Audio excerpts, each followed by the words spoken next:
Whether it's good or bad is a difficult black and white question to answer. The reality is that the central banks are a bit stuck because they're trying to stimulate more credit growth, which should, in theory, work into improving GDP growth. So far, it hasn't really happened, but it's attempting to stabilize. So my best guess is in Japan that they're going to have to do a bit more because the real economy is now not really moving very much at all, and they need to continue to do more. They've already entered this big path, and they're not likely to stop as it is right now. So I do expect probably we'll see some more QE coming from Japan sometime before the end of the year.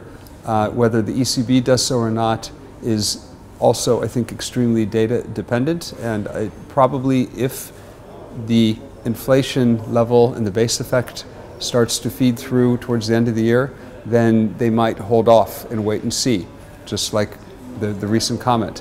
The point is that Mr. Draghi, as he suggested, knows that they can do a lot more if necessary. So I believe the question is, if the central bank and if America is not increasing QE, is that actually tightening? And also, if the foreign governments are taking money away from the U.S. Treasury market, does that make interest rates, start to rise once again? It seems that what's happening is maybe at the government level they're trying to take away reserves. But at the personal level, there's a huge amount of savings that is going back in, for instance, to U.S. Treasuries.